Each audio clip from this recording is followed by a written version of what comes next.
what should our attitude for alcohol be? I'm sure most of you that have been around me long enough will probably say, we can drink, but as long as we don't get drunk.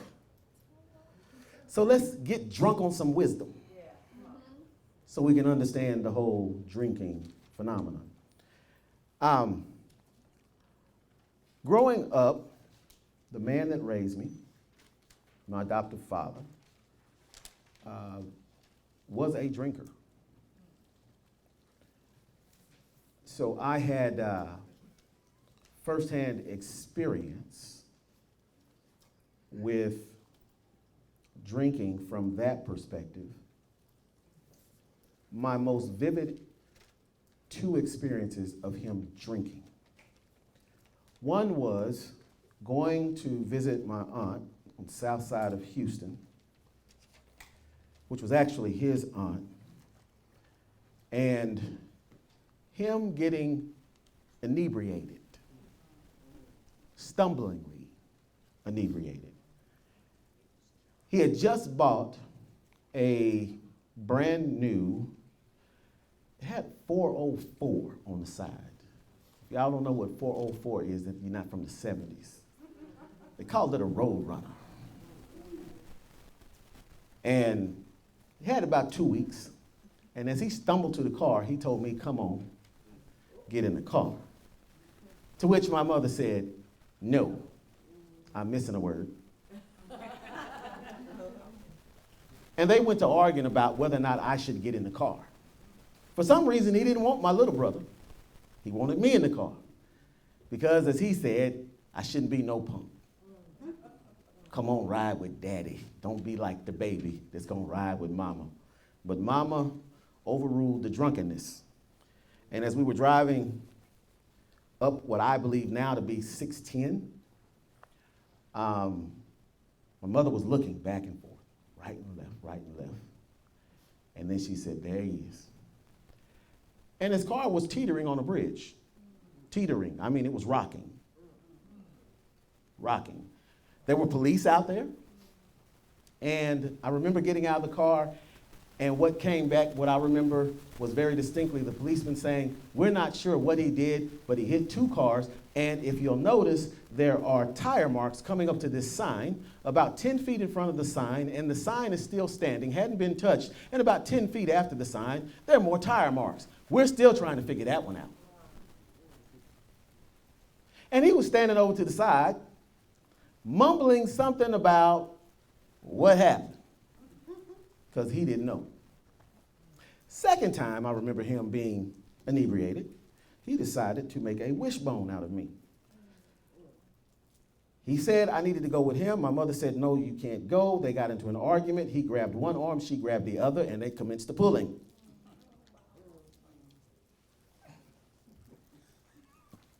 So, I mean, and I don't say this to denigrate, whatever. Denigrate. There it is. I'm trying to put an N in it. Y'all got me. All right. Disparage the man. I'm not at all. I loved him to death. I mean, great, great dad. But when he got alcohol in him, it didn't, he was somebody else. Somebody else completely. Some of you in here probably drink. I'm assuming.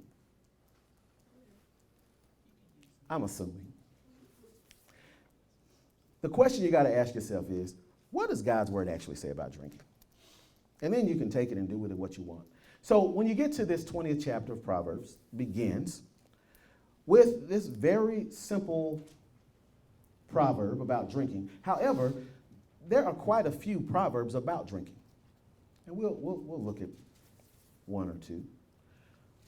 But this one in particular should help you understand the totality of what God feels about drinking. Now, the context of this, remember, this is Solomon's Proverbs. He's writing this.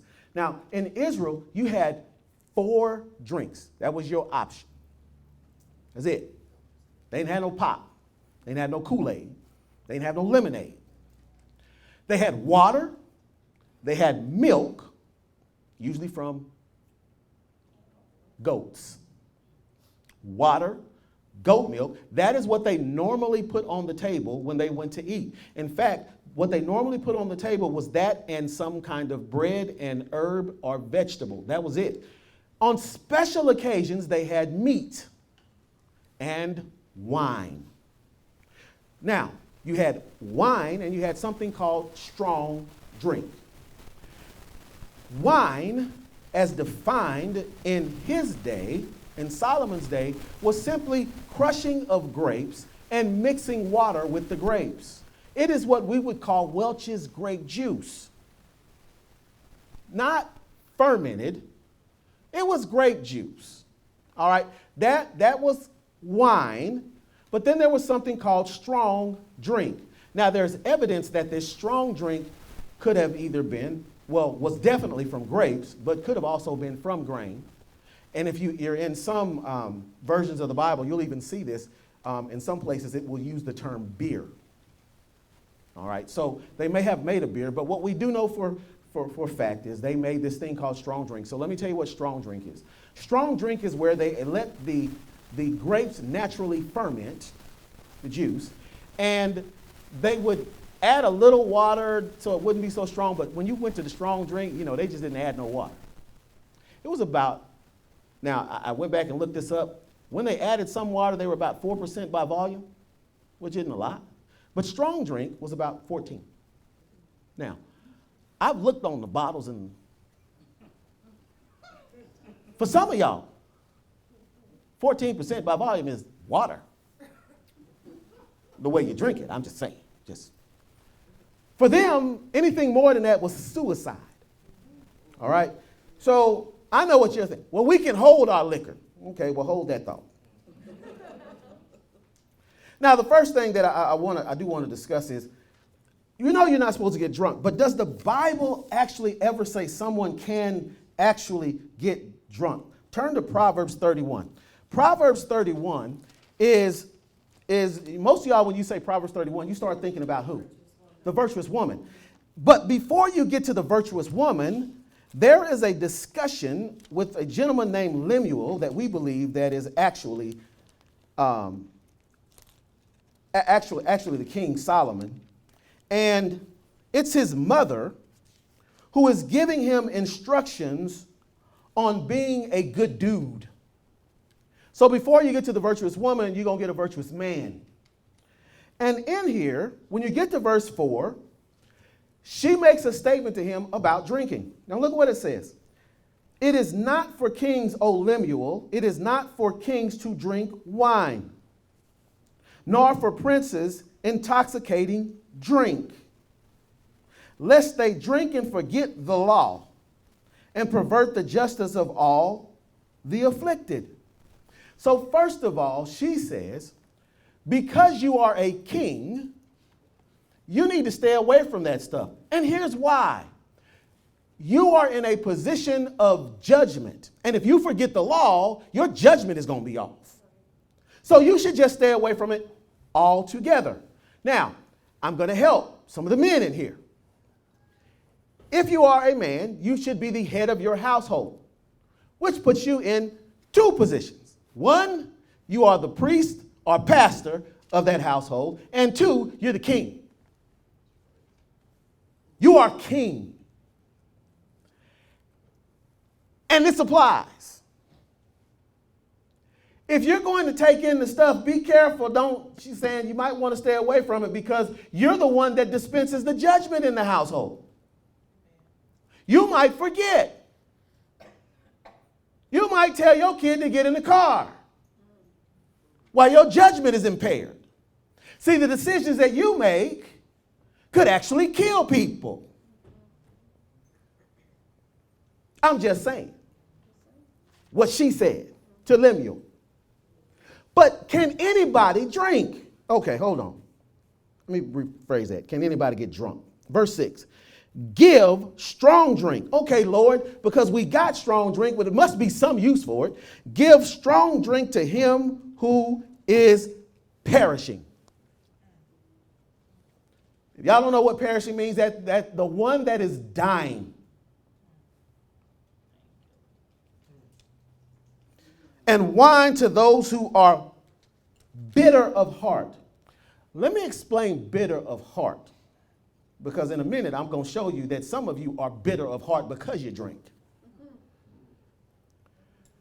What he's saying here, if someone is dying and in agony, give them strong drink. Why? Because it helps them to forget and ease the pain. In fact, when Jesus was on the cross and they tried to give him the vinegar mixed with wine, that was strong drink. What it was supposed to do was actually cause him to forget the pain, not feel it as much. That's who gets strong drink. It's medicinal. But I want you to catch the other part of this. It didn't say someone in pain. It said someone that is what? Perishing. They're dying. Give it to them. The bitterness of heart, okay, let's put it this way. The husband's in pain. He's dying. Give him strong drink. The wife is bitter. Give her some too. She's about to lose her husband. Give her some too. Let's see. Is there more? Can we give some more? Let's see. Let him drink and forget his poverty and remember his misery no more. The context of this is the person that is dying. The poverty is the poverty of his life. His life is going away. That's who gets strong drink. That's who has the right to be drunk. Y'all with me? Y'all quiet.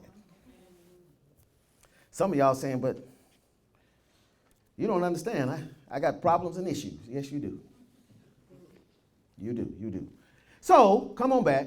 Proverbs 20:1. So, there's three things that we're going to see about this. So, I just wanted you to understand that some people can get drunk. So, when you're on your deathbed, hey, somebody can do a liquor run. You're good. You're all right. For some of you, it may be in the hospital morphine. It's the same thing. All right. So, three things that you need to know about drinking. First of all, wine is a mocker. Secondly, strong drink is a brawler. And third, whoever is led astray by it is not wise. So let's deal with the first one. Wine is a mocker. The word mock means to laugh or make fun of. Now, here it is. Most people, I know y'all in here ain't like this, I think. Most people drink because alcohol is promising them something. It's pleasurable. You know how I know this to be the case? Because some people plan on drinking days before they drink. What's hilarious about that? You know what's really funny about that? They plan on not drinking, but they plan on being drunk days before it happens. And they announce it to the world because it's a good thing. I'm going to turn up this weekend. They planning, they preparing.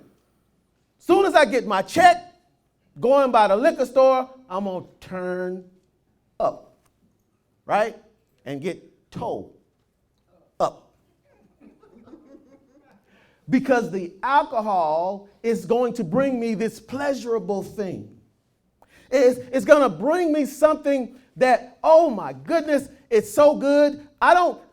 It's funny. During the week, I ain't talking about I'm going to get to church on Sunday. I'm going to turn up for Jesus. I can't wait to get there. No. And some practice along the way.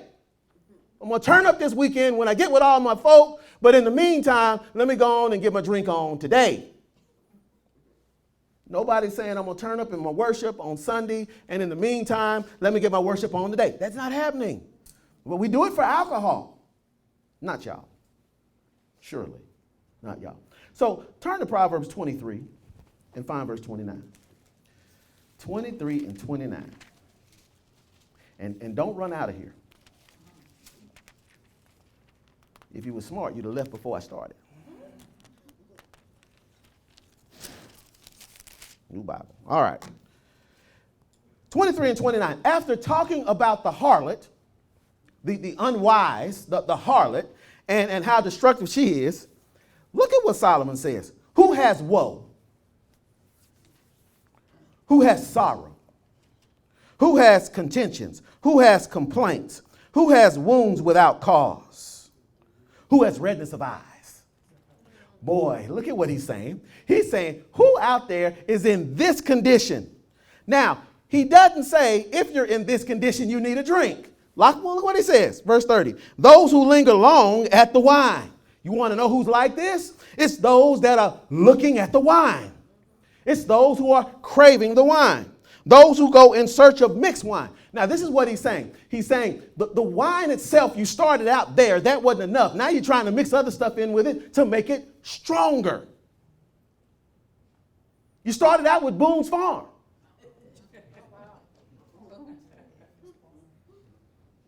That's where you started. And look where you are now. He's saying what you're doing is you're looking at the wine because you believe that the wine is going to fix you. But the reason that you having problems and issues is because of it.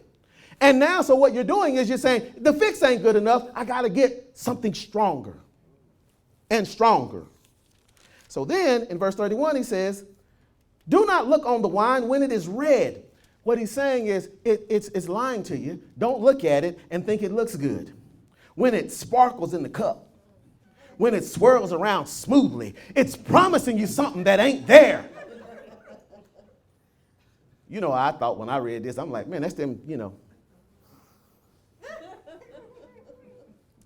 32. At the last, it bites like a serpent and stings like a viper. Y'all know this to be true. Y'all been bit if you're a drinker. You turned up and then you had to get up. Which don't make sense. You planned on this. You planned on getting drunk so that you knew good and well when you got up the next day, your head was going to be pounding. That you were going to be messed up physically for the rest of the day. But here's the other part of it, biting like a serpent. When a serpent bites, it unleashes a venom that will eventually do what? It'll kill you eventually. So you keep drinking and eventually it's going to kill you. He says, now watch this. Yes, you will be like the one who lies down in the midst of the sea. All right, when I first read this, I was like, lies down in the midst of the sea? Who lies down in the midst? What is he talking about? Let me tell you what he's talking about. He's saying, you're like the person that is drowning his sorrows in the alcohol. You just lie down in the sea. You think you're drowning your sorrows, but who's lying in the sea? You are. Who's drowning? You are. He says, or like the one who lies at the top of the mast. Or you're in the ship is sinking, but you got up on the mast where you swing real hard. Wow. You still, ship's sinking, but you like, watch this, you think you're okay. Saying, they have struck me, but I was not hurt. They have beaten me, but I did not feel it. That's the person that gets up in the mast that is swinging back and forth like crazy, talking about, I'm all right. I'm okay. I'm okay. But this last part is going to kill you. When shall I awake that I may seek another drink? He's saying while you're drowning your sorrows, while you're up here making a ridiculous statement about what the alcohol is doing for you, I feel good. I don't feel nothing. That's what happens when you get it. You don't feel nothing. You feel good. He's saying, no, what's actually happening is you're going to wake up from it for one purpose and one purpose only, just to get another drink. By the way, you can put drugs in here too. Same thing. You're going to basically talk crazy while you're on it about how you don't feel anything, about how great you feel. Y'all ain't never seen nobody drunk do that? Yes. They having a good time, aren't they? Mm-hmm. Find them the next day. Anybody ever been drunk, had to go to work?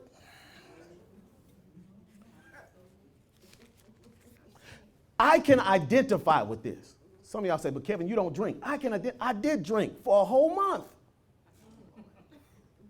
I drank for a whole month in college, a whole month. I moved quickly from Boone's Farm. That was 2 days. Thunderbird came after that. Some of y'all should watch your outbursts because you let us know. But after my Thunderbird came my Mad Dog. Yes, 2020. And then for fun, I was drinking Seagrams. That was for fun. Then somebody introduced me to something called a screwdriver. Yeah, that was my thing. That was my thing. That and then the Seagrams was my Kool-Aid. This didn't take but a month. Promise you, it didn't take but a month. I was an alcoholic in 2 weeks. It took 2 weeks, I was gone. I was all in. Sitting in class. Don't know what's going on. All I hear is, bring your assignment in, next class. And I looked at the guy next to me and said, what is he talking about? He said, where have you been? And I was thinking, and some of y'all don't laugh at me. But back in the day, see, there was Bartles and James, but I went Seagrams because Seagrams had a banana wine cooler. And I wanted my banana, I like bananas, my banana wine cooler. And that's all that was on my mind. You know what? I woke up to do what? Get my next drink. And when I realized I was throwing my college down the drain, I went in and began to pour out all of the liquor that I had, to which my roommate came in and stopped me because he wanted it. Fine, but that was it for me. That was enough for me. Because what I realized was I was not functioning properly. I wasn't thinking right. Something was absolutely wrong with me. And I realized it was that alcohol. That's why every time I pass by a liquor store now, when I look up, I like the ones that say spirits, because I say, yep, there it is. Y'all need to put demons. I mean, I think they should. To tell the truth, that's the spirits that you're bringing in. So, wine is laughing at you because it's promising you some pleasure that it's not giving. It's laughing. It thinks it's funny.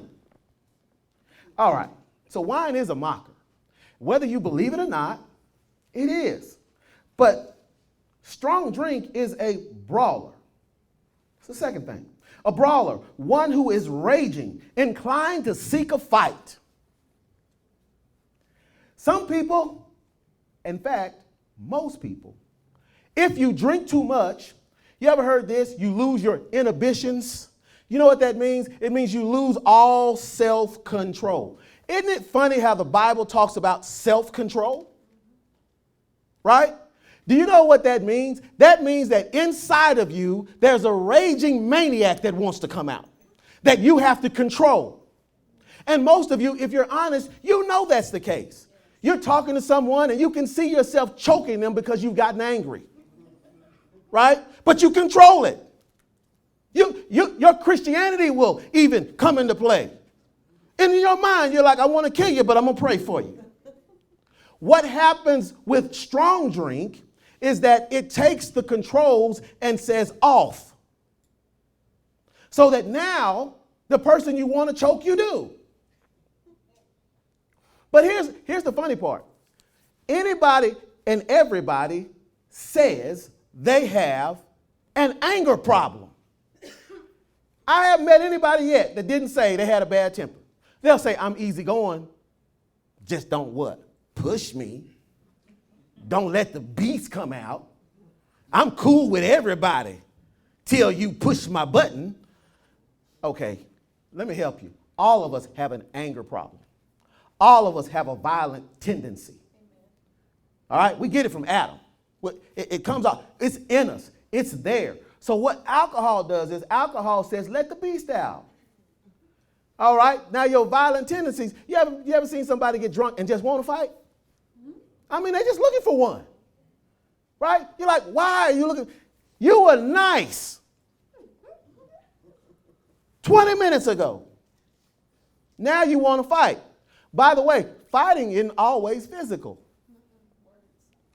Y'all get drunk and start saying stuff, talking about people, getting lewd, and it's funny. But that's your violent tendency coming out. Because everything you're doing now is what? Ungodly. How many of y'all would like to get Jesus with you and get drunk? Come on with me, Jesus. I'm going to the liquor store. That's why when people, can I go to the club? Take Jesus with you. Take him with you. Have him sit there next to you when you order, whatever it is you're ordering. Whatever your intentions are, have him with you. I don't know how we forget Jesus when we do stuff. But this brawler, it's you unleashing your natural temper without check of conscience. You lose your reason, and you also lose your faith. Because what usually happens is you're going to make it happen, whatever it is you want to happen, it's going to happen because you're going to make it happen. And if people don't line up, you're going to line them up. And if things don't go your way, you're going to make them go your way. Therefore, you become a brawler if you are inclined to drink strong drink and become drunk. So before I get to number 3, let me just help all of us understand what drunk means. Because for some reason, I hear this a lot. I can hold my liquor. Then some people are honest. I can drive drunk.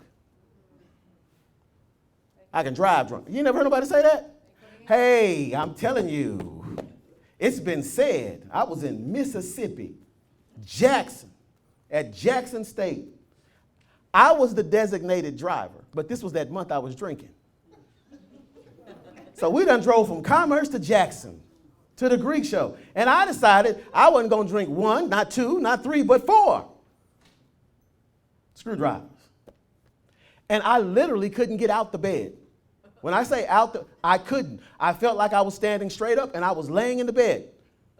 Remember this. I remember it like it was yesterday because I remember looking at my fraternity brother and saying, hey, dude, I can't drive. And he looked back and said, don't worry about it. I can drive drunk. And we went and we came back. We should have been dead. God's mercy was upon us.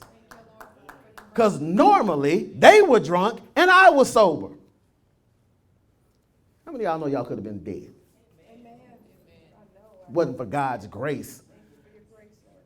We play with this thing. So let me help you. What does it mean to be drunk? Well, in Ephesians, it says something very, very interesting. Ephesians 5:18, y'all know the scripture. And do not be drunk with wine, in which is dissipation or excess, but be filled with the Spirit. Now, what's being implied there is something very, very simple. That is that if you're not drunk with wine, that you should be in the control of the Spirit, which means to be drunk with wine means the wine is what? In control. So as soon as you lose control, you are drunk. That means that if your speech slurs, you've lost control. If everything begins to become funny, you've lost control. When you start to say things that you wouldn't normally say, you've lost control.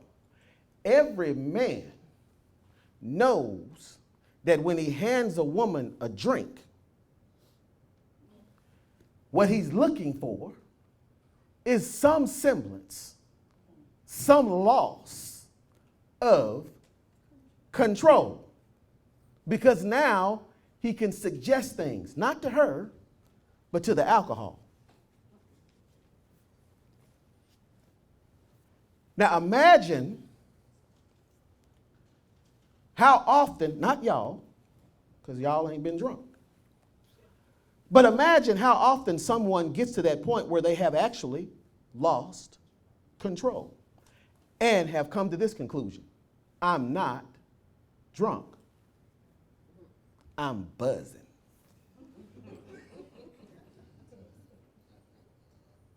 Cousin, if you're buzzing, you're drunk as a skunk. Because in your buzzing, you know what you do? I'm buzzing now, I feel good. Let me get another drink.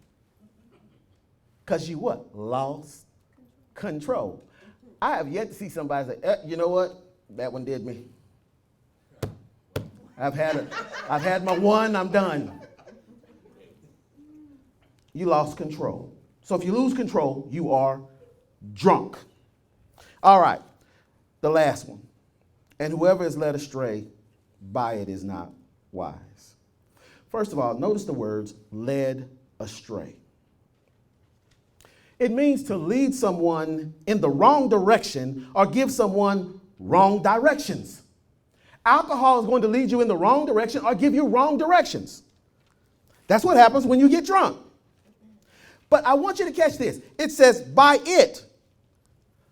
In other words, the wine or the strong drink is what's doing the leading. Somebody came up with this thing.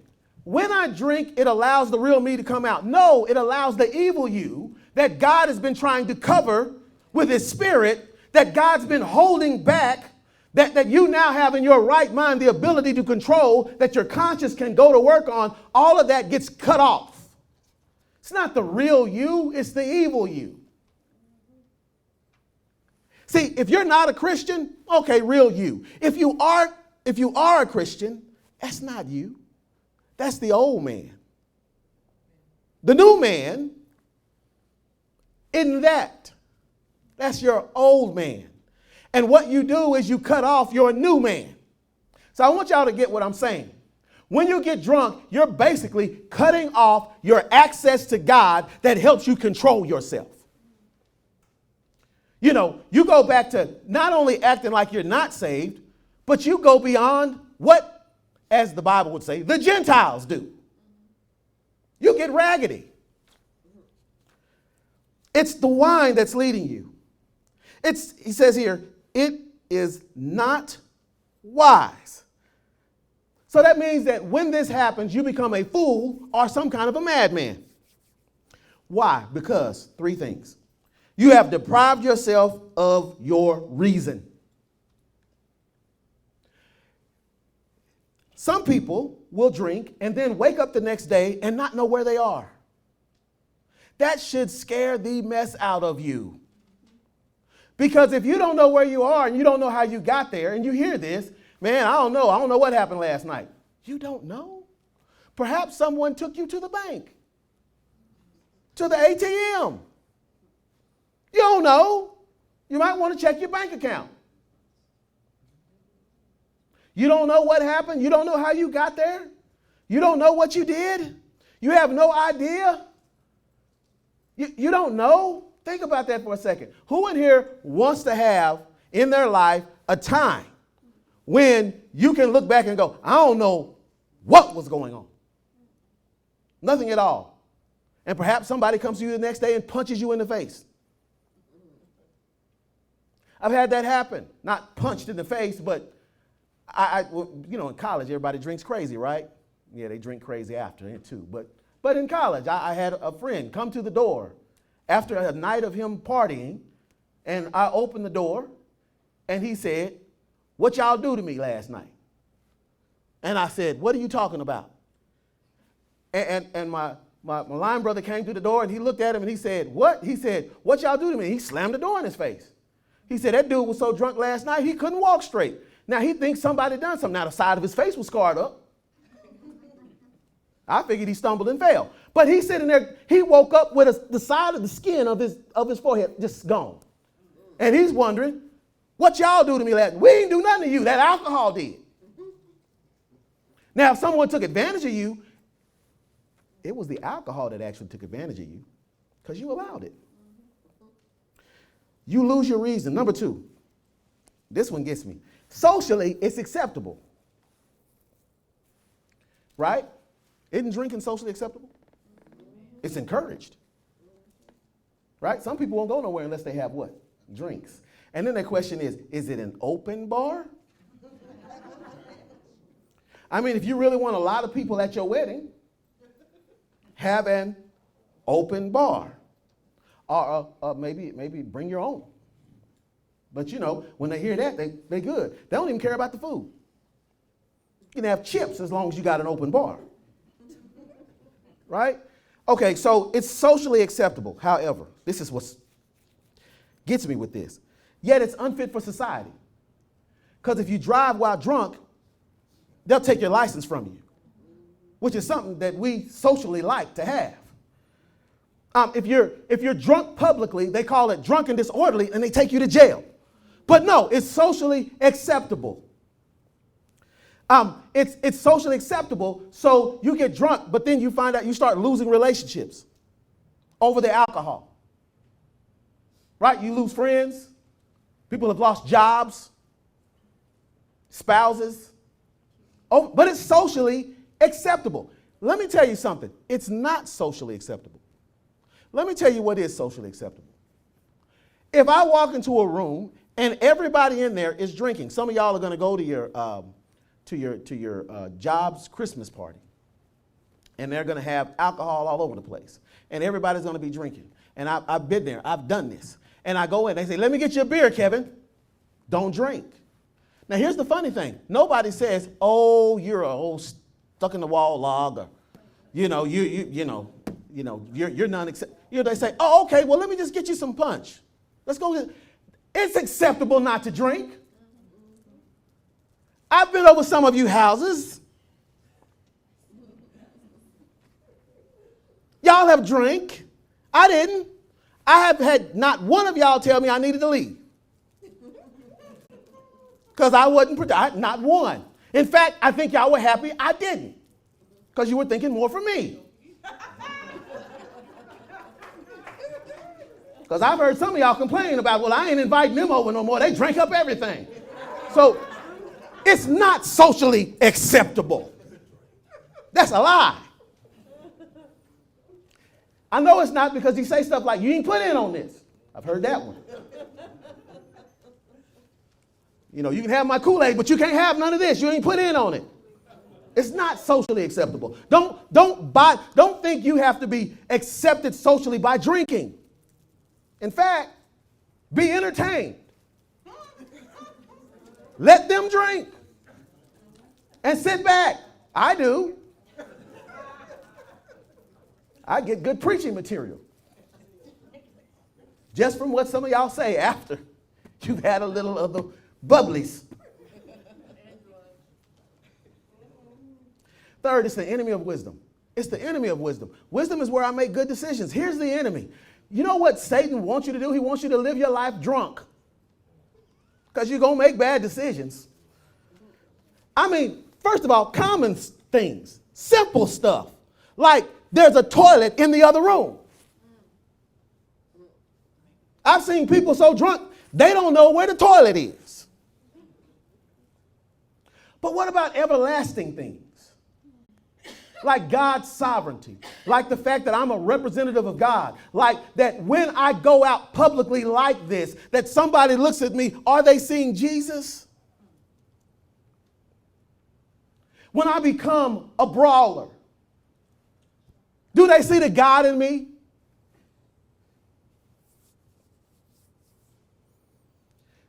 There's a loss of reverence for God. The funniest thing is when a Christian gets drunk and tries to talk about God. It is flat out hilarious to me. You're drunk, slurring your words and talking about God is good. Just about that time you think you're feeling the Holy Ghost. You're feeling a ghost, not holy. When you begin to act without restraint, when you begin to say things without the benefit of filtering your tongue, you can't speak godly.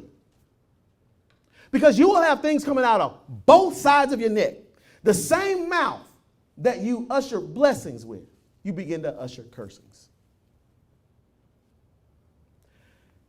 And when that happens, God is watching.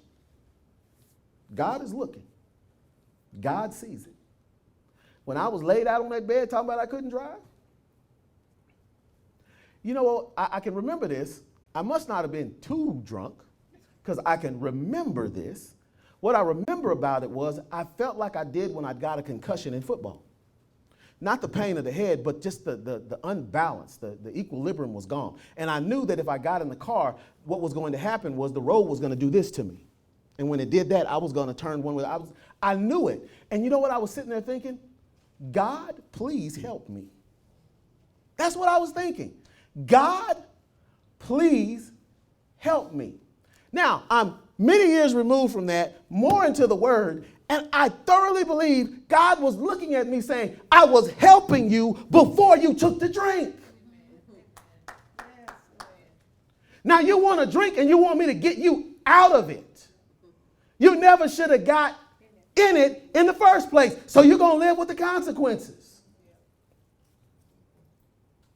Talk about being at the mercy of God. It's not a place I want to be. So this has not been a sermon that I know a lot of you are going to run out and go, ooh, great. Ooh, this is great. You go get a drink. It was so good. No, you're probably not going to do that. Some of you may. But I just want you to remember what we read in Ephesians 5 and 18. And do not be drunk with wine, in which is dissipation, but be filled with the Holy Spirit. Get drunk on God. See, here's the funny thing. I don't think everybody in here has been drunk on God. If anybody's ever been drunk on God, ask yourself a simple question. What's the difference in being drunk on God and being drunk on wine? It's a big difference. Because when I'm drunk on God, I am actually in control. I am. Matter of fact, when I'm drunk on God, I act right. I'm straight. I don't even make dumb mistakes. I don't make none. When I'm drunk on God, get drunk on him. So, as I told you earlier, and I'm going to end here, I told you about the father that raised me. Now, my biological father. So anybody on Facebook want to get mad at me for talking about my dad I'm talking about my relatives. Fine, I don't care. They were my dad, it's not yours. All right. So when my mother passed away when I was 12, my father, my biological father, decided that it was time for him to step in and have a relationship with me. So he called me up one day and at my grandmother's and said, hey, I want you to come out to D.C. and spend some time with me so we can get to know each other. I said, great, we'll do that. And my grandmother said, yeah. So I flew out, and it was in the wintertime. And so when I got there was snow and ice on the ground, and we were, we were taking a tour. He drove me by, showed me some of the things, and then he wanted to take me around to his friends, relatives. Here's my son. Funny thing was, everywhere he went, here, have a beer. Here, have a drink. And he was so happy his son was there. You know what he did? He drank the beer. He drank the drinks. And the next thing I know, we're getting ready to go home, and I noticed his speech was slurred. Now, one of the things that he wanted to do, I was 14 years old. I was driving, and he wanted to teach me how to drive a stick. So the car he had was a stick. So he had been teaching me earlier that day to drive that stick. So now that I'm riding with him, he's driving. But now his speech is slurred. And this girl comes out of nowhere and says, Unc, can you give me a ride home? He says, yeah, we'll drop you off on the way. Fine, we go into the car. He gives me the keys. It's snow and ice on the ground. Wow. Bless the Lord, it was Sunday, so it wasn't no traffic. It had gotten dark. We got in the car, and he's like, yeah, you're going to go up here and you're going to take a right. Okay. Put the car in gear, and I just learned to drive a stick, so I'm kind of, jerking around a little bit. And this young lady's 17. She's in the back seat, and she just riding with a 14-year-old driving. And this man passed out. And she didn't know where she was and how to get where she needed to go. She couldn't give me directions. I'm 14.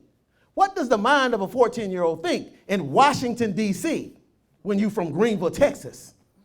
And now you got to drive. We don't have cell phones. They had pay phones. It was about 18 degrees. I wasn't getting out. It was late on a Sunday evening. Most everything was closed. So the 14-year-old said, I can find his place. Drove around for an hour and a half, just driving. And thanks be to God, found his place. Took his keys, couldn't wake him up. We went in the house, and about 2 hours later, he comes in the house acting like nothing has happened. Now, I'm 53. I'm older now than he was then. And I'm looking back. If I could go back in time, I would slap him. He put my life in danger. He put that young lady's life in danger. And he put his own life in danger. And anybody else that had been out on that slippery road while I was trying to figure out how to drive this stick and figure out where I was going. Looking back at all of that, I asked myself this question. Was the wine mocking him? Yes. Not just him, but everybody that was giving it to him. It was saying, yeah, give it to him. Celebrate. His son is here. You know what the wine was saying? Let's kill him. Let's kill him, his son, this girl, and somebody else. Do you know why they put skull and crossbones on that stuff? And if y'all don't know that it's on there, it's on there. Yes, it is poison. Satan wants you to kill yourself. So if you don't take nothing else from what I'm saying, take this. Get drunk on Jesus. Put it down. Now, I know some of y'all are sitting here right now. I ain't, and I won't. That's between you and God, not you and Pastor. My job was to deliver the message. Your job is to do something with it. God bless you.